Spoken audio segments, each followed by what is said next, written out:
Pendant la guerre, l'Allemagne a fabriqué des véhicules pour des tâches spécifiques.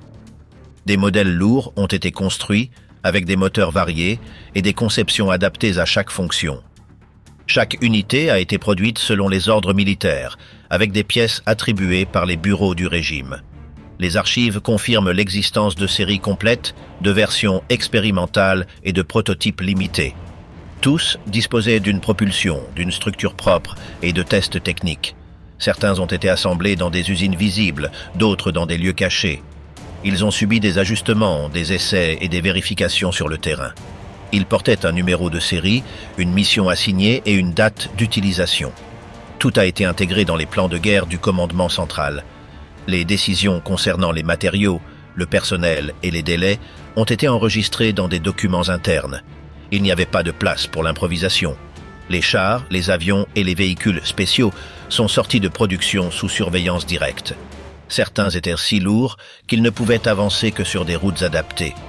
Quels ont été les véhicules que le Troisième Reich a fabriqués dans ces conditions pour remplir des fonctions spécifiques sur le front? Le Panzerkampfwagen 8 Maus a été le véhicule blindé le plus lourd fabriqué pendant la Seconde Guerre mondiale. Sa conception est née dans les dernières années du Troisième Reich, lorsque Hitler a ordonné la création d'une machine de combat qui ne pourrait être arrêtée par aucun ennemi. Avec près de 190 tonnes de poids et un blindage allant jusqu'à 24 cm d'épaisseur, le Maus a été présenté comme une solution totale à l'effondrement militaire allemand. Il a été développé par Ferdinand Porsche, dont la conception originale a grandi jusqu'à devenir un projet démesuré qui dépassait les capacités techniques et logistiques du moment. Sa coque était armée d'un canon principal de 128 mm, accompagné d'un autre de 75 mm et d'une mitrailleuse MG-34. Selon les plans, il pouvait détruire n'importe quel véhicule ennemi à longue distance sans subir de dommages. Mais sa mobilité était minimale. En terrain favorable, il atteignait à peine les 13 km/h. Il ne pouvait pas traverser les ponts normaux et son transport représentait un défi stratégique. Il a même été envisagé qu'un autre Maus lui fournisse de l'énergie électrique depuis le sol pour qu'il puisse avancer sous l'eau en utilisant un tuba. L'intérieur était suffocant. Le moteur Daimler-Benz MB509, dérivé de l'aviation, émettait une chaleur intense à quelques centimètres des membres d'équipage. Les vibrations étaient constantes et la visibilité très réduite. Chaque manœuvre nécessitait un effort physique. Seuls 2 prototypes ont été construits. L'un a été utilisé pour des tests sans tourelle, l'autre avait une tourelle fonctionnelle mais n'est jamais entré en combat. Les 2 ont été abandonnés à la fin de la guerre. L'un a été partiellement détruit, l'autre a été capturé par les soviétiques et peut aujourd'hui être vu au musée de Kubinka en Russie comme une combinaison des 2 modèles. Le Maus n'a jamais participé à de vraies batailles. Bien que 150 unités aient été projetées, la fabrication s'est arrêtée avec seulement 2 terminées. Son entretien était complexe. Changer une chenille cassée pouvait prendre des jours. Sa consommation de carburant était excessive, plus de 1600 litres pour chaque 100 km parcourus.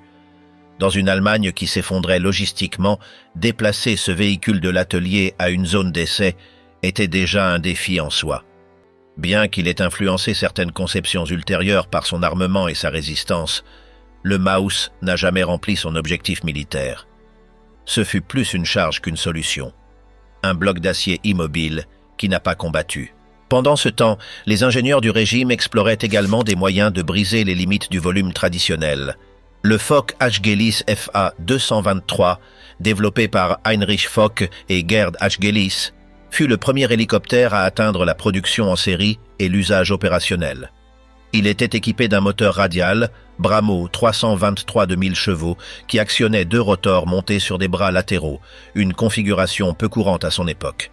Cette structure offrait une maniabilité inédite pour des tâches de sauvetage, de transport de charge ou d'évacuation en zone montagneuse. Pendant les essais, le FA-223 a démontré qu'il pouvait voler à plus de 180 km/h, atteindre plus de 7000 mètres d'altitude et soulever une tonne de poids sans perdre de stabilité. Son corps était fait de tubes métalliques soudés recouverts de toile, ce qui facilitait les réparations. Pour les pilotes habitués aux avions conventionnels, cette machine offrait de nouvelles possibilités. Décoller verticalement, se suspendre dans l'air, manœuvrer dans des espaces étroits ou atterrir sur un terrain inégal. Mais l'hélicoptère avait aussi des points faibles. Le moteur présentait des pannes fréquentes, les vibrations étaient intenses et le système de transmission nécessitait des révisions constantes. Bien que la Luftwaffe ait eu l'intention de le produire en grande quantité, les bombardements alliés ont détruit l'usine de Delmenhorst en 1942. On a ensuite tenté de reprendre la fabrication dans d'autres usines, mais le manque de matériaux, de personnel et de logistique a rendu la poursuite impossible. Seules environ 20 unités ont été produites, dont très peu ont été opérationnelles simultanément. Certaines ont été utilisées pour transporter des pièces d'avion, récupérer des véhicules endommagés ou évacuer des blessés dans des régions inaccessibles aux camions ou aux avions. Lors d'une opération, on a tenté de secourir un équipage piégé au Mont Blanc, mais le FA-223 assigné s'est écrasé suite à une avarie, provoquant la mort de tous les occupants. Il a également opéré dans les Balkans et dans les Alpes. Malgré ses capacités, le manque d'infrastructures et la méconnaissance de son usage tactique ont limité son impact. À la fin de la guerre, plusieurs modèles incomplets ou capturés ont été analysés par les puissances alliées.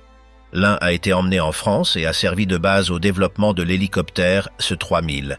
D'autres ont été examinés par les États-Unis et l'URSS, qui ont identifié dans sa conception des avancées techniques qui influenceraient des projets ultérieurs.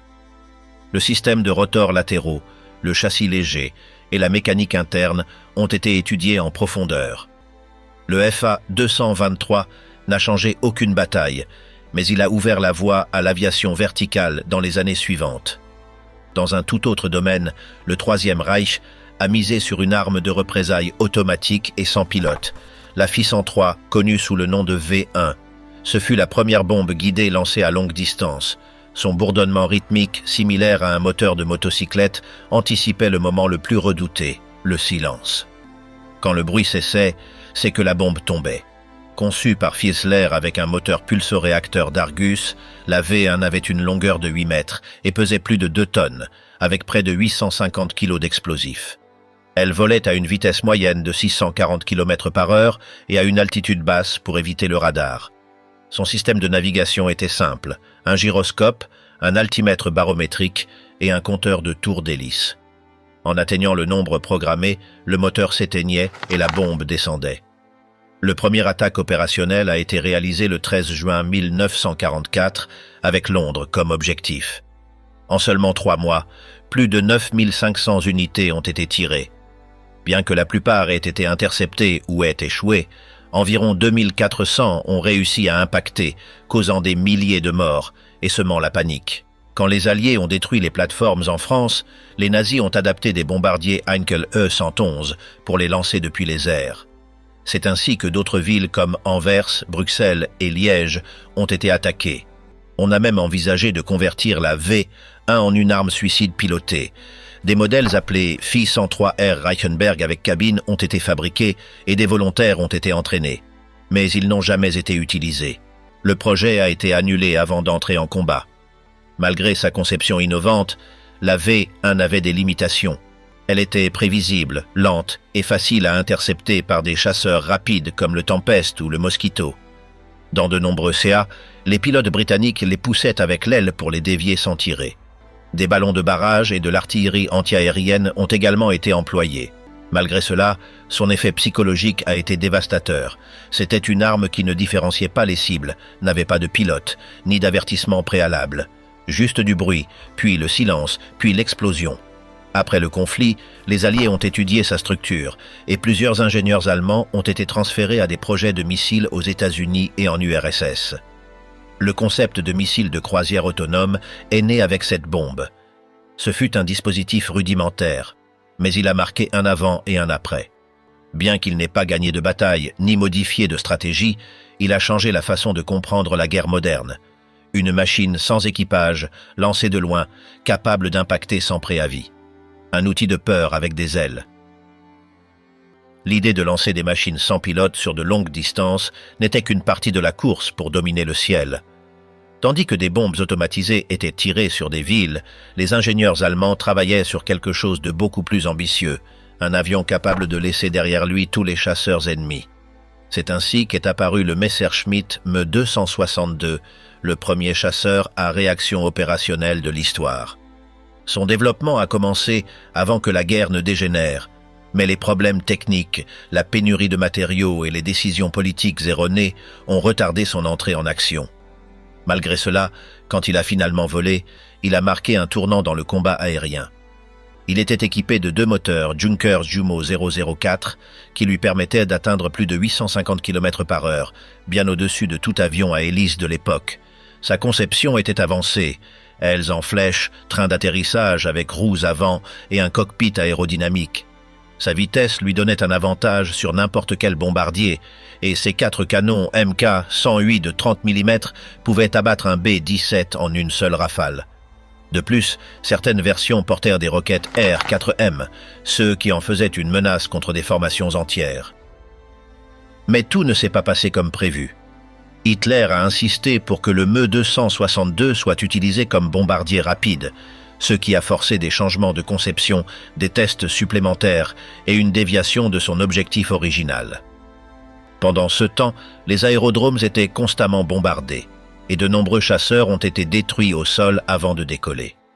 Bien que plus de 1400 unités aient été produites, seuls environ 200 étaient opérationnels en même temps. Il manquait de pilotes entraînés, de pièces de rechange et de carburant. Malgré cela, les unités qui l'ont utilisé ont réalisé des abattages importants. Des pilotes comme Galland, Barkhorn et Baer ont intégré un escadron spécial avec CES chasseurs. Ils ont démontré son potentiel, bien que trop tard. L'avion avait des points faibles, les moteurs étaient fragiles et leur durée de vie était très courte, à peine 25 heures de volume avant de nécessiter un remplacement. De plus, ils répondaient lentement à l'accélérateur et toute manœuvre brusque pouvait les endommager. Les pilotes n'étaient pas habitués à ces caractéristiques, ce qui compliquait son utilisation en combat rapproché. À basse vitesse, le Me-262 perdait son avantage. Cependant, s'il parvenait à maintenir son élan, il était pratiquement intouchable. Quand le Me-262 est entré en scène, les pilotes alliés ont signalé des rencontres avec des jets allemands impossibles à suivre. Cela a obligé à changer de tactique et à renforcer les attaques sur les pistes. Bien que son impact ait été limité par les circonstances du moment, sa conception a directement influencé les chasseurs d'après-guerre. Des modèles comme le F-86 Sabre ou le MiG-15 ont hérité de plusieurs de ces caractéristiques. Le Me-262 fut un outil de combat en avance sur son temps qui est arrivé alors qu'il ne pouvait plus changer le cours du conflit. Ce fut une promesse tenue tardivement, dans un scénario qui n'offrait plus de marge de manœuvre.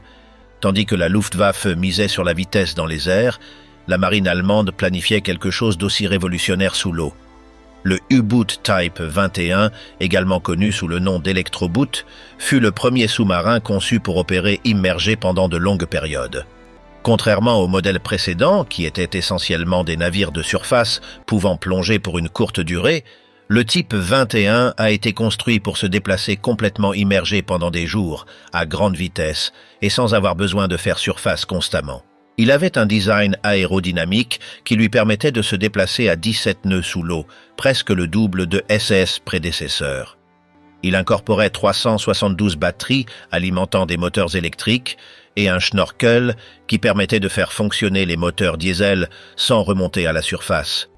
Sa coque était soudée, non rivetée, ce qui augmentait la résistance structurelle.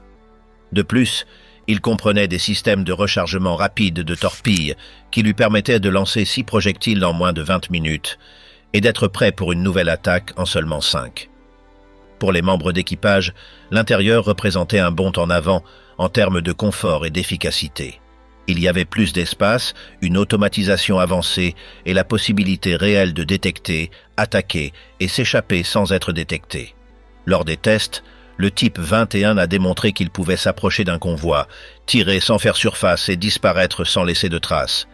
Mais en pratique, très peu y sont parvenus. Bien que plus de 100 unités aient été construites, presque aucune n'est entrée en combat réel. La fabrication a été précipitée, divisée par modules dans des usines dispersées, ce qui a généré des erreurs d'assemblage et des défaillances techniques.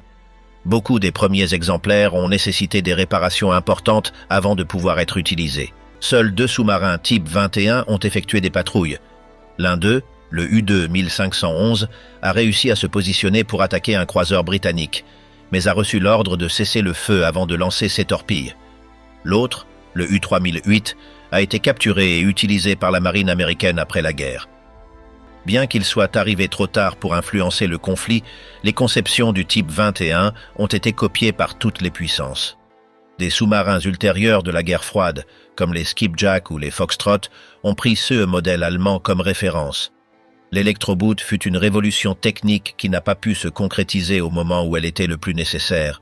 Son héritage, cependant, s'est étendu sur des décennies. Il a marqué la fin des sous-marins qui dépendaient de la surface et le début d'une nouvelle ère de guerre sous-marine. Ce fut une machine efficace, conçue avec vision, qui a perdu son opportunité en arrivant trop tard et au milieu du chaos. Dans ce même contexte de désespoir, mais avec des idées encore plus radicales, surgit le Lippisch P-13A, l'un des projets les plus étranges conçus dans l'Allemagne nazie. Conçu par Alexander Lippisch, l'avion avait la forme d'une aile delta sans queue et fonctionnait avec un moteur statoréacteur alimenté par du charbon pulvérisé. Il n'a jamais volé, mais sa conception était si différente qu'elle a attiré l'attention de tous les pays qui l'ont découvert après le conflit. Le moteur était basé sur le système Cronach-Lorine. Une corbeille rotative en maille contenait le charbon, qui s'enflammait une fois une certaine vitesse atteinte. Les gaz chauds s'échappaient par l'arrière, générant une poussée. On estimait qu'il pouvait atteindre des vitesses supérieures à Mach 2,6. L'avion n'avait pas de train d'atterrissage commun. Il utilisait un patin métallique pour atterrir et un chariot jetable pour le décollage. Son cockpit était intégré dans l'empennage vertical et sa structure était principalement en bois et en acier, ce qui permettait de le construire avec des matériaux accessibles même dans un Reich au bord de l'effondrement. Le projet a été conçu comme un intercepteur rapide à courte portée pour attaquer des formations de bombardiers. Au début, on a pensé qu'il percuterait les ennemis avec sa structure renforcée, mais on a ensuite envisagé de lui ajouter un armement conventionnel. Malgré des essais en soufflerie qui ont démontré sa viabilité aérodynamique, l'avion n'a jamais dépassé le stade du prototype. Un planeur grandeur nature, le DMN, a été construit pour vérifier son comportement en volume. Ce planeur a été capturé intact par les forces américaines et transporté sur leur territoire, où il a été évalué par le Comité national consultatif pour l'aéronautique, prédécesseur de la NASA. La conception du P-13 a influencé l'évolution des avions supersoniques après-guerre. Sa forme, son concept et son approche des nouvelles formes de propulsion ont servi de base d'étude. Ce fut une tentative extrême d'adapter les ressources disponibles à un besoin urgent. Bien qu'il ne soit jamais devenu une arme, il a laissé une empreinte sur le développement de l'aviation. Il a représenté le mélange de désespoir et de vision futuriste qui a marqué les dernières années du Troisième Reich. Un avion fait pour un futur qui n'est jamais venu. La conception du P-13 a été un exemple clair de la mesure dans laquelle l'urgence technologique allemande pouvait aller à la fin du conflit, mais tandis que des idées futuristes qui n'ont jamais décollé étaient testées, le régime tentait également de développer des avions conventionnels avec une portée stratégique. Le CA le plus évident fut celui du Messerschmitt, Me-264, conçu pour traverser l'Atlantique et bombarder les villes américaines. Ce modèle, connu sous le nom d'America Bomber, visait à frapper les États-Unis avec une seule attaque dévastatrice, confiant qu'une telle action pourrait modifier la perception de la guerre. Le développement a commencé à la fin des années 30, basé initialement sur un projet de reconnaissance appelé P-1061. Il a ensuite été adapté en bombardier à long rayon d'action à la demande du ministère de l'air du Reich. Le Me-264 mesurait plus de 21 mètres de long et avait une envergure de 43 mètres. Son train d'atterrissage était tricycle rétractable et son fuselage comprenait un cockpit vitré à l'avant. Il était propulsé par 4 moteurs BMW 801GH, chacun de 1730 chevaux, et avait des réservoirs de carburant intégrés dans les ailes, ce qui était peu courant à ce moment-là. Le premier prototype, désigné F1, a volé le 23 décembre 1942. Initialement, il utilisait des moteurs Junker, mais ceux-ci ont été remplacés par des BMW en raison de problèmes de performance. Pendant les tests, de multiples difficultés sont apparues. L'avion était lourd, compliqué à manœuvrer et avait des performances limitées lorsqu'il était chargé. Malgré cela, 2 autres modèles ont été construits, le V2 et le V3. Le second a été détruit lors d'un bombardement avant de terminer ses essais, et le troisième n'a jamais été achevé. Le V1 a été endommagé par une attaque aérienne en juillet 1944 et n'a plus volé. Le projet a été annulé en septembre de la même année. L'idée était que le Me-264 puisse atteindre jusqu'à 15 000 km d'autonomie, suffisant pour atteindre la côte est de l'Amérique du Nord depuis l'Europe. Mais en pratique, voler cette distance avec une charge utile significative était peu probable. Des alternatives ont été explorées, comme l'utilisation de roquettes pour aider au décollage ou le remorquage par d'autres aéronefs, mais aucune n'était viable.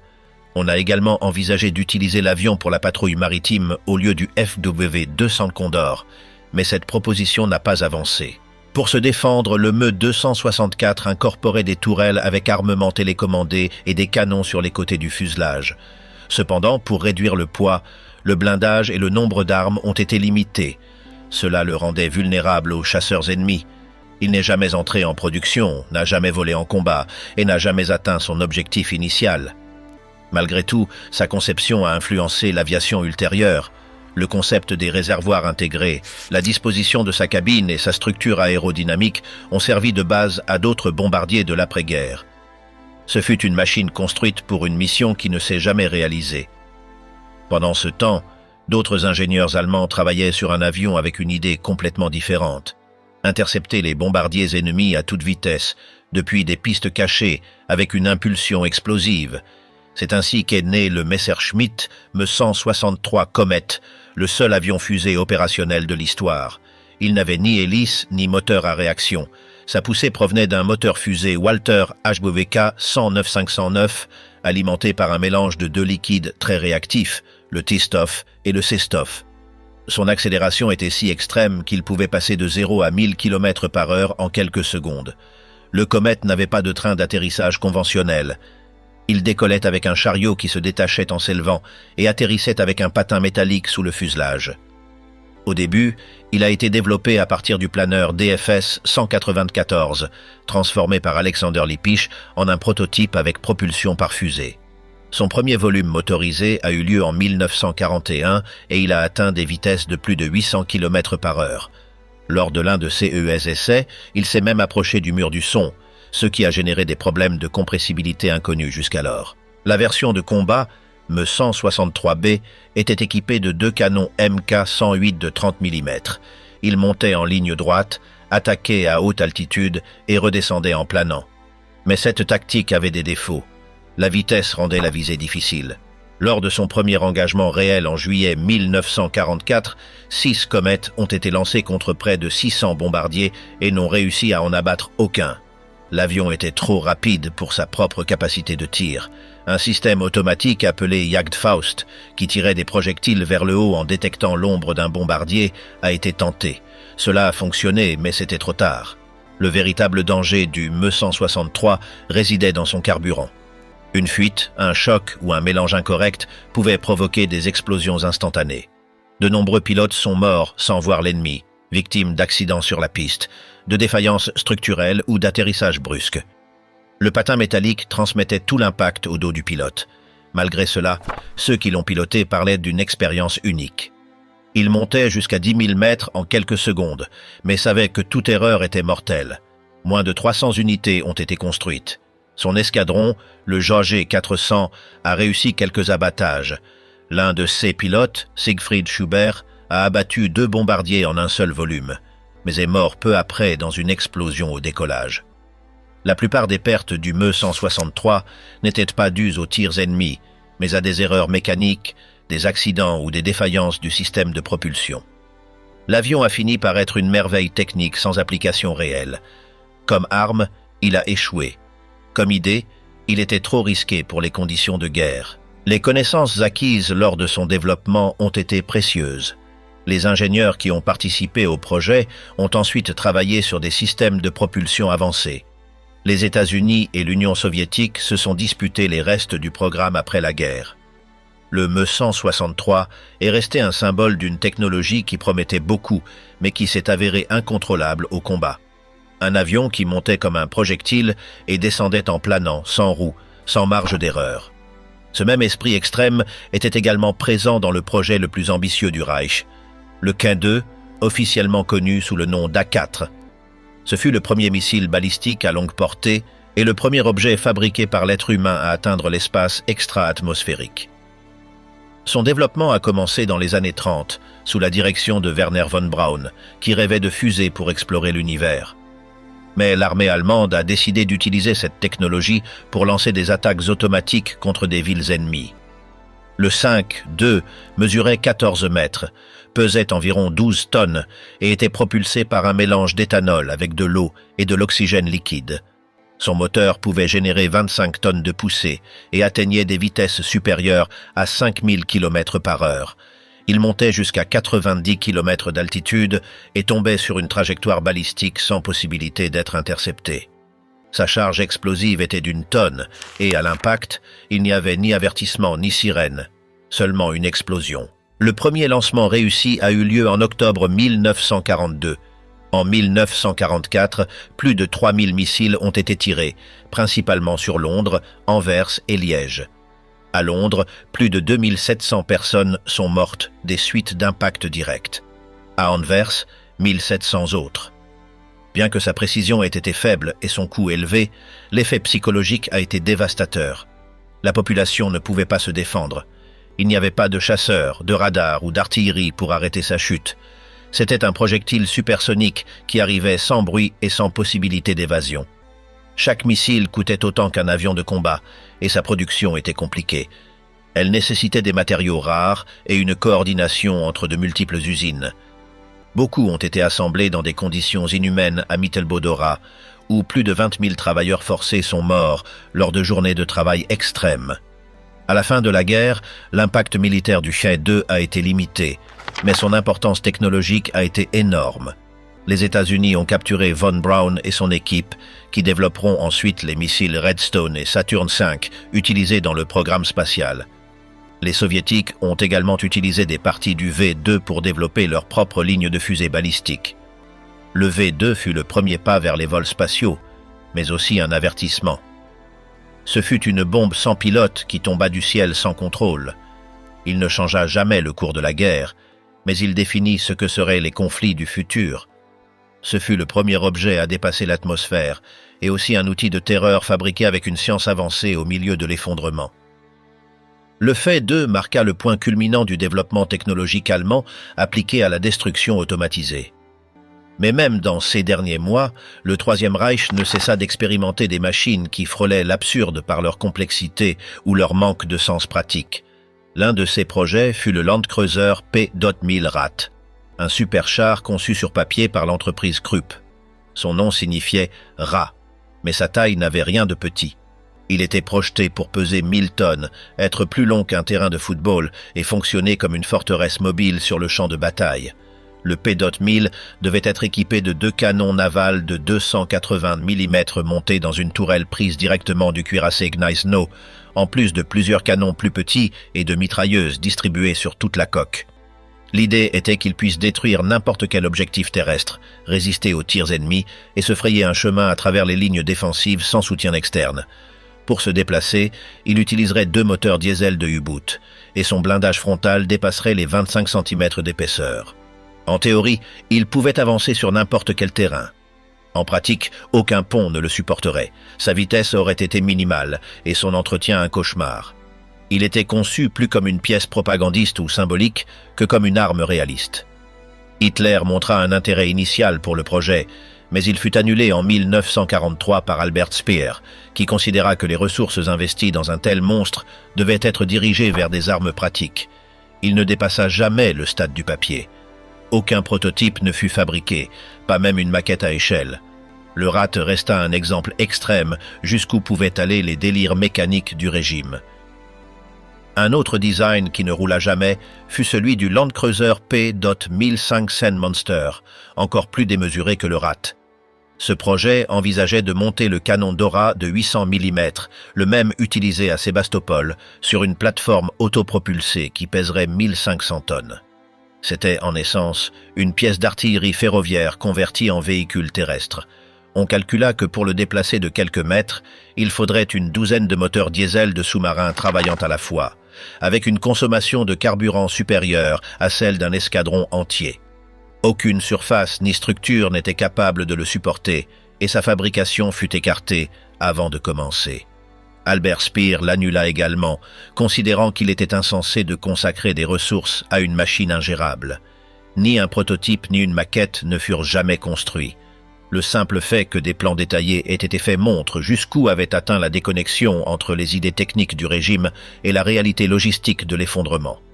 Le Monster resta archivé sans protestation, effacé des listes prioritaires, comme un symbole final de l'ingénierie sans but.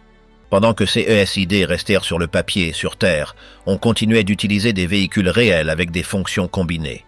L'un des plus remarquables fut le SD.KFZ, de Kettenkrad, une moto à chenilles créée à l'origine pour être lancée depuis des avions comme véhicule de transport.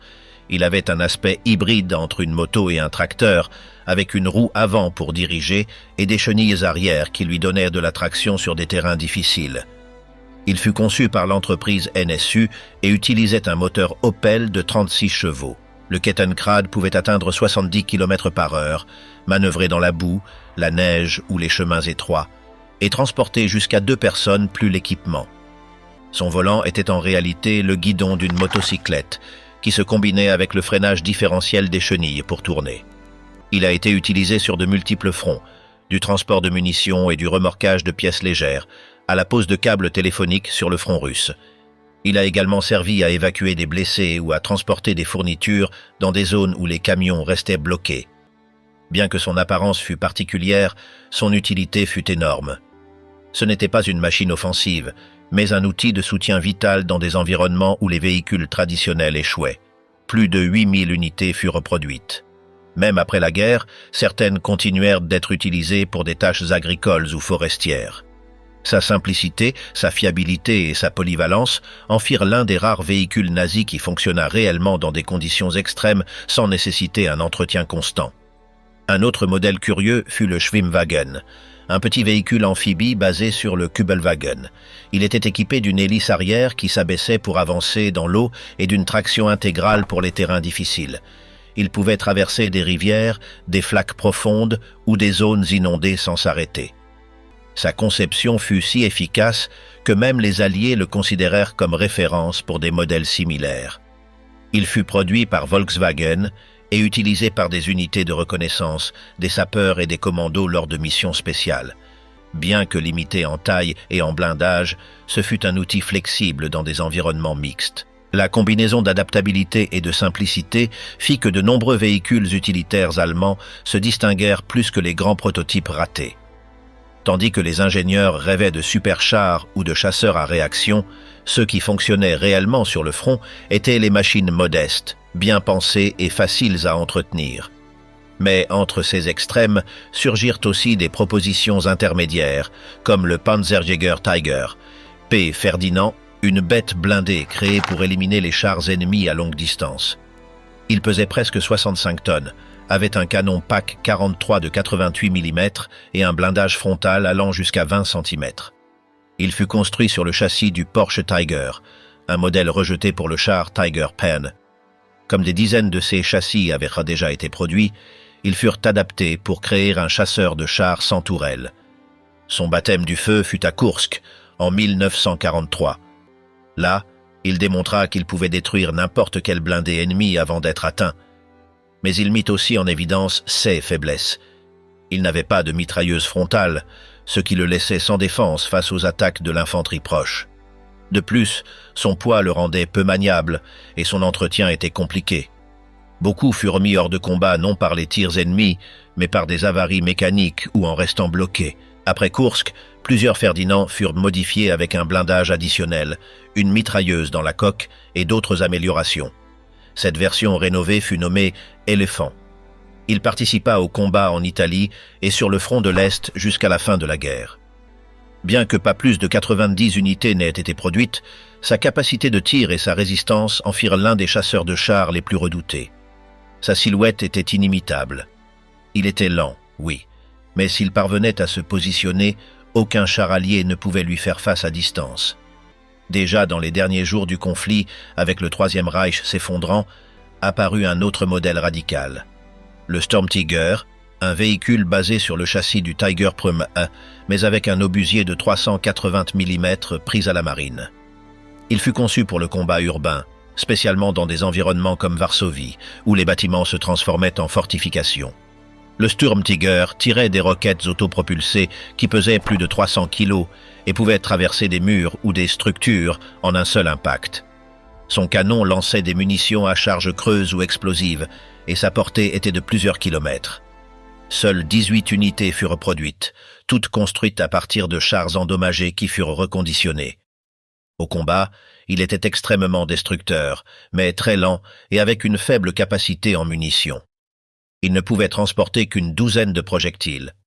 Chaque rechargement nécessitait une grue interne qui plaçait la roquette à l'intérieur du canon, une opération qui prenait plusieurs minutes. Malgré cela, quand il tirait, aucun bâtiment ne résistait. Le Sturmtiger opéra en Allemagne, en Hongrie et pour la défense de Berlin. Il fut craint par l'infanterie alliée, mais sa présence fut anecdotique. Il était plus utile comme machine de terreur psychologique que comme arme stratégique. Même ainsi, il montra une fois de plus l'approche allemande d'adapter toute technologie disponible pour prolonger une guerre déjà perdue. Sa combinaison de puissance brute et de conception improvisée résume la phase finale du conflit.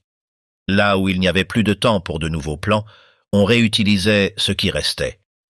Jusqu'au dernier jour, ils continuèrent à construire des machines gigantesques qui, bien qu'impressionnantes sur le papier, ne purent changer le résultat final. Cette tendance à fabriquer des machines gigantesques qui ne faisaient plus aucune différence reflète l'état final d'une puissance qui ne se maintenait que sur des idées techniques sans soutien logistique. Des prototypes absurdes aux véhicules de soutien utiles, le développement de l'armement nazi combina de réelles avancées avec des projets démesurés. Ce furent des conceptions créées dans une course contre la montre, avec des ressources qui s'épuisaient et des décisions de plus en plus déconnectées de la réalité. Aucun de ces véhicules, à lui seul, ne changea le cours de la guerre. Mais tous restèrent gravés dans l'histoire de l'ingénierie militaire par la façon dont ils furent conçus, utilisés ou abandonnés sous pression totale. Telle fut la marque laissée par les véhicules les plus brutaux fabriqués par les nazis.